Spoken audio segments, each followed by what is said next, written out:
Hello and welcome to a comparison video of the three Corvettes for the main factions. We have the Rebellion CR90, we have the Black Sun CR95, and the Empire's Imperial Escort Carrier.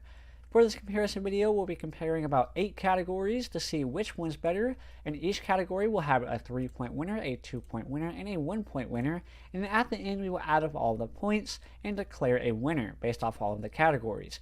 Let's go ahead and jump right in, as the price is always our first category. The Rebellion CR90 is only $2,000, so it will have a 3-point winner. The CR95 is 2,250 credits, so it will be a 2-point winner. And the Imperial Escort Carrier is the most expensive at 3,000 credits, so it will be the 3-point winner. Building requirements. Building requirements for the CR90, it has no building requirements. All you have to have is a simple level 1 space station. And as always, the new update will have an impact on these videos. So right now the CR95's building requirements is it needs a ship refitter. So it will have 2 points, but obviously in the new update that's coming out very soon, that might change. So as always, look out for the new updates, and I'm super excited for it, man. Just so excited. The Imperial Escort Carrier has small craft tech 2 requirements, so it is by far the hardest to get, but it is still really good. 1 point for the Imperial Escort Carrier. Defenses. Defenses for the CR90 include a fast charging anti-laser shields at a strength of 500 and light armor with also a strength of 500. The Black Sun CR95 is an unshielded unit, so it has no shields, no shield strength. It does, however, have medium armor with a strength of 750. The Imperial Escort Carrier has a fast charging balance shields with a strength of 650 and light armor with a strength of 600. The CR95 being unshielded easily makes it the worst. Yes, it has some good armor as well as the highest strength of armor. However, being unshielded for a Corvette that can easily get in and out of a battle so it can have its shields recharged is by far the worst. You want to have a Corvette that can get in and out of a battle, recharge those shields, so having those shields is definitely a massive weakness for the CR95. The CR90 has some good shields and some good armor. Being fast charging anti-laser shields is not definitely bad for a Corvette. However, balance shields I think are going to be even better than anti-laser shields for a Corvette, as most of the damage, if you really look at it, most of the damage to Corvettes is still light turbo lasers and heavier weapons than lasers coming from fighters. And then obviously having 600 and 650 is better than the 500s. So the 3-point winner is the Imperial Escort Carrier.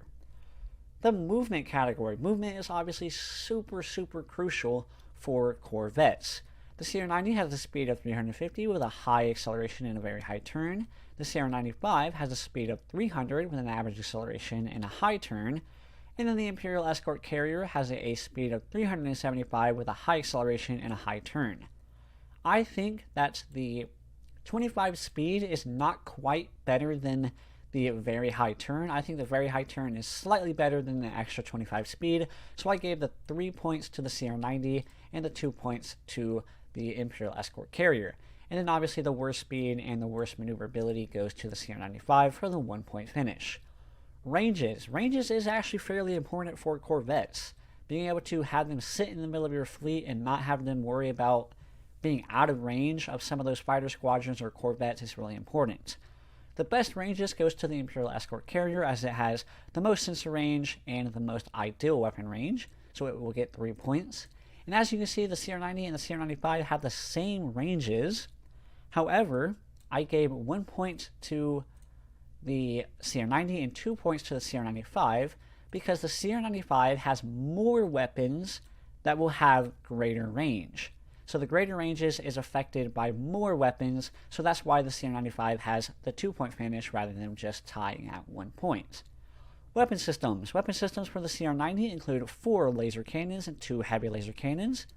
The weapon systems for the CR95 is 4 laser cannons and 4 dual heavy laser cannons. And the Imperial Escort Carrier has 2 close-range medium turbo lasers and 4 heavy laser cannons. The 1-point finish will go to the CR90 as it has the least amount of weapons and the worst weapons. The CR95 will get 2 points as it has the most amount of weapons. However, the 4 dual heavy laser cannons and 4 laser cannons doesn't quite match up with the 4 close-range medium turbo lasers and 4 heavy laser cannons. This is by far probably the closest to I think both of these weapons are really, really good. However, I give the slight edge for the Hunter of the Imperial Escort Carrier. We are introducing a new category for this video. We have the Specialties category. What makes these units unique, basically, is what the Specials category is. The CR90 has a sole purpose. It is supposed to go right in the middle of your fleet, and it will act as both a screener and a hunter. Its sole purpose is just to kill fighters and potentially kill Corvettes. That is its sole purpose, and I think that is a good thing. It is also easy to build and easy to use. You can build it with 0 requirements, it's cheap, it's only 2,000 credits, you can build it at a level 1 space station, and it's also easy to use. Literally just put it in the middle of your fleet and let it do its thing. You don't have to micromanage it at all. The CR95 has by far the best ability with the overcharged reactor ability. The CR90 and the Imperial Escort Carrier have the Bowered Engines ability, which is definitely good for the 2 units. However, the overcharged reactor ability is basically the same thing, except it also adds damage output. It increases the damage output. The CR95 has a role flipping role, where basically it can, at some point with these weapons, act as a screener and kill a lot of fighters, or you can flip its role with these weapons and have it be more of an anti-Corvette role. So I think it's kind of like a role flipping. Overall, I don't think the role flipping is a good thing for the CR95 because it splits its weapons. Half of its weapons are good at being a screener, and half of its weapons are a little bit better at being anti-Corvette. I would rather have 2 different ships, have one be extremely good at the screener role and one be extremely good at the hunter role. So I think that's overall a bad thing. So I gave this 1 point. Like I said, I'd rather have more pop cap taken up by 2 ships that are great at what it does rather than have 1 ship that's okay at both of them. The Imperial Escort Carrier's specialties are a hangar bay. This thing has a hangar bay, which is insane for a small Corvette like this. Its hangar bay includes 1-in-1 TIE Hunter flights. If you don't know what a TIE Hunter is, it's basically the Empire's version of an X-Wing. It's great at killing fighters, and it also has torpedoes. And it's also an advanced hunter. Both of these weapons are great at the hunter role, killing other Corvettes. It also has some great shields and armor, which will help it kill other Corvettes. So I gave this thing 2 points. This is also an extremely close one to the CR90. However, I think the CR90 is perfect for what it is. It's super easy to use. It's going to be the first ship you get on both when you start a new campaign and when you're on defenses. So if you're a new player, you're going to get a lot of these, and having them be easy to use is really good for a unit that you're going to be getting early on in your campaigns for the newer players. And the final category is the personal opinion category. The personal opinion category is obviously most of our favorites. The CR90 is a core unit. It is simply a core unit of the Rebellion. You absolutely have to have these things. Like I said, they're going to be always in your fleets because you're going to start out with a lot of them, and they're obviously going to be coming out of your space stations. So they're just a core unit. They're super important. They're super cheap. You can build a bunch of them. They're so good. They also have one of the highest ceilings in the game. They're a high floor, high ceiling unit. Now what that means is you can simply put the ship in the middle of your fleet and let it do its thing. It will do its thing and go crazy. Or you can absolutely micromanage the heck out of this unit, and it will be one of the best units in the entire game. High floor, high ceiling. That's going to get it 2 points. The CR95 for the Black Sun, in my opinion, is just outclassed and simply weak. No shields makes it weak.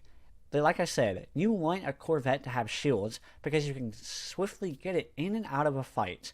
Get it out of the fight, have it regain all of its shields, and then come back into the fight like it's a fresh unit. You cannot do that with the CR95. Also, it's outclassed. Like I said, I would rather have 2 ships, one great with the screener role and one great with the hunter role, rather than have the CR95, which is okay at doing both. So in my opinion, this ship is just outclassed by other units in the Black Sun's fleet. The Imperial Escort Carrier. It's an advanced hunter, like I said. It's great at the hunter role. CR90 versus an Imperial Escort Carrier one-on-one, the Imperial Escort Carrier will easily win that fight. So it's just a great hunter. It's an advanced hunter as it does take an advanced level of technology, but it's so good once you can build these units. It also fills a hole. The Imperial fleet and navies really, really needs this unit. It doesn't have some great screeners, and it doesn't have a lot of great hunters. So this unit fills the hole that the Imperial fleet has. For that exact reason, it has 3 points. It's also great because it also provides a hangar bay, which will also stifle your fighter rolls. So just overall, it fills such a big hole that the Imperial has. Final score-wise, and the winner is 18 points, 18 points, and 12 points. The winner is a freaking tie. I hate ties. Ties are stupid. But I think that these units, the CR-90 and Imperial Escort Carrier, although they're the 2 main Corvettes for each faction, I think they're so different. I think this is a unit that you simply put in the middle of your fleet and let it go crazy. I think this unit requires a little bit more micromanagement to click on the Imperial Escort Cruiser and tell it to go kill the CR-95s or the CR-90s. Once you do that, it is a great unit, and I think that these units are both so good, and that's why I let this video be a tie. As always, comment down below which one you think is the best and which one you use the most. In my opinion, the CR-90 is probably going to be used the most, but if you've never used the Imperial Escort Carrier, I highly recommend going to check out the ship showcase for it, and definitely looking into buying some of these as your own. Thanks for watching.